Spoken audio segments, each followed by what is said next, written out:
नमस्ते।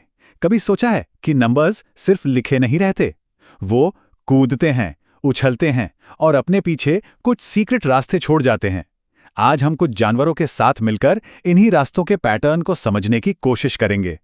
तो कभी सोचा है कि नंबर्स असल में चलते कैसे हैं? मतलब ऐसे सोचिए कि वो एक जगह रुके हुए नहीं हैं, बल्कि एक से दूसरी जगह छलांग लगा रहे हैं। तो इस सफर में हमारे साथ हैं दो दोस्त, एक खरगोश और एक मेंढक।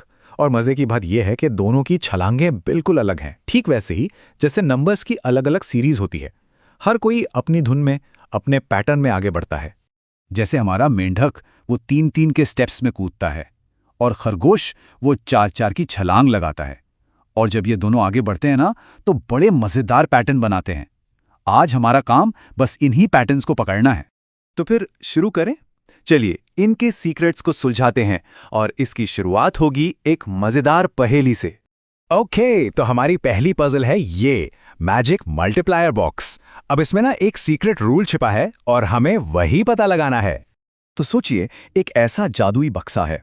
इसके अंदर कुछ नंबर्स जाते हैं और अंदर वो एक सीक्रेट नंबर से मल्टीप्लाई हो जाते हैं।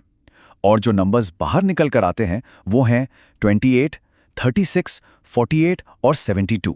तो सवाल ये है कि वो सीक्रेट मल्टीप्लायर क्या है? क्या सिर्फ एक ही जवाब है या शायद एक से ज्यादा भी हो सकते हैं? अच्छा, अगर आपके दिमाग में 1, 2 या 4 आया है तो क्या बात है, आप बिल्कुल सही हैं। ये तीनों ही वो सीक्रेट मल्टीप्लायर हो सकते हैं। पता है क्यों? क्योंकि ये तीनों नंबर्स उन सभी रिजल्ट्स को बना सकते हैं। और मैथ्स की दुनिया में इस आइडिया का एक खास नाम है कॉमन फैक्टर, या जिसे हम सार्वगुणनखंड भी कहते हैं। देखिए, कॉमन फैक्टर वो नंबर होता है जो 2 या 2 से ज्यादा नंबर्स को बिना कोई रिमाइंडर छोड़े डिवाइड कर सकता है। तो हमारी पहेली में 1, 2 और 4 ये 28, 36, 48 और 72 के कॉमन फैक्टर्स हुए। तो ये तो हुई फैक्टर्स की बात। अब वापस चलते हैं हमारे कूदने वाले दोस्तों के पास। हमने ये तो देख लिया कि कौन से नंबर मिलकर एक रिजल्ट बना सकते हैं, पर जब ये जानवर अपने अपने रास्ते पर चलते हैं तो क्या होता है? क्या उनके रास्ते कहीं मिलते हैं? तो देखिए, हमारा मेंढक कूद रहा है 3, 6, 9, 12 ऐसे 3-3 के जंप्स में। और खरगोश वो 4-4 की छलांगे ले रहा है, 4, 8, 12, 16। जरा ध्यान से देखिए, क्या कोई ऐसा नंबर है जहां दोनों एक साथ पहुंचे? बिल्कुल, 12, नंबर 12। ये वो पहली जगह है, वो पहला स्टॉप है जहां मेंढक और खरगोश दोनों एक साथ लैंड करते हैं। और इसे कहते हैं कॉमन मल्टीपल या सार्वगुणज। मतलब एक ऐसा नंबर जो दो अलग अलग जंपर्स के लिए कॉमन लैंडिंग स्पॉट हो। तो यहां 12 जो है वो 3 और 4 का पहला कॉमन मल्टीपल है। ओके, तो हमने ये तो देख लिया कि छलांगे हमें कहां कहां ले जाती हैं, पर क्या हो अगर हम कहानी को उल्टा सोचें? मतलब ये देखने के बजाय कि वो कहां पहुंच रहे हैं, हम ये पता करें कि किसी एक खास जगह तक पहुंचने के लिए वो कौन कौन से रास्ते ले सकते हैं। तो चलिए नजरिया बदलते हैं। मान लीजिए डेस्टिनेशन फिक्स है नंबर 12। अब सवाल यह है कि ठीक 12 पर लैंड करने के लिए किस किस साइज की छलांगे लगाई जा सकती हैं। और ये टेबल हमें सारे पॉसिबल रास्ते दिखाती है। आप चाहें तो एक एक के जंप ले सकते हैं, या 2-2 के, या 3, 4, 6, यहां तक कि सीधे 12 की एक बड़ी छलांग। और हर बार आप ठीक 12 पर ही उतरेंगे।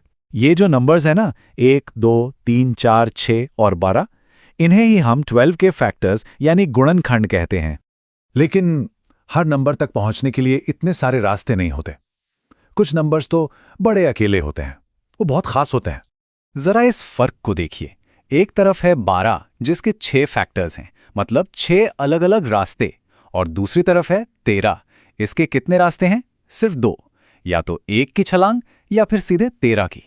बस इन्हीं खास नंबर्स को हम कहते हैं प्राइम नंबर्स या अभाज्य संख्याएं। प्राइम नंबर वो होता है जिसके सिर्फ 2 ही फैक्टर होते हैं, एक तो 1 और दूसरा वो नंबर खुद, जैसे 13 या 37। चलिए, अब तक हमने जो भी सीखा है फैक्टर्स और मल्टीपल्स, उसे एक साथ इस्तेमाल करते हैं और इसकी मदद से जंगल में अपने एक दोस्त की मदद करते हैं जो एक मुश्किल रास्ते पर है। तो चैलेंज ये है, मोगली को अपने दोस्त बालू से नंबर 30 पर मिलना है, लेकिन रास्ते में जो नंबर 25 है वहां शेर खान का घर है और उसे वहां जाने से बचना है। तो अब मोगली क्या करे? देखिए, बहुत सिंपल है। स्टेप 1, पहले वो सारे रास्ते पता करो जिनसे वो 30 तक पहुंच सकता है, मतलब 30 के सारे फैक्टर्स। स्टेप 2, अब चेक करो कि इन रास्तों में से कौन सा रास्ता उसे 25 पर भी ले जाएगा, जो कि डेंजर जोन है। और फाइनली स्टेप 3, एक ऐसा रास्ता चुनो जो सीधा 30 पर जाए लेकिन 25 पर रुके ही नहीं। और ये रहा हल। अगर मोगली 1, 2, 3 या 6 के साइज की छलांगे लगाता है तो वो बिल्कुल सेफ है। इन रास्तों में से कोई भी रास्ता उसे सीधा बालू तक ले जाएगा और शेर खान के घर से वो मीलों दूर रहेगा। तो देखा, जब हमें कोई कॉमन ग्राउंड ढूंढना होता है तो हम मल्टीपल्स के बारे में सोचते हैं, और जब हमें किसी मंजिल तक पहुंचने का एक साफ सीधा रास्ता चाहिए तो हम फैक्टर्स की मदद लेते हैं। ये तो बस एक शुरुआत है। नंबर्स की दुनिया ऐसे ही हजारों सीक्रेट पैटर्न से भरी पड़ी है। जरा सोचिए, अगला कौन सा पैटर्न है जो हमारे खोजे जाने का इंतजार कर रहा है।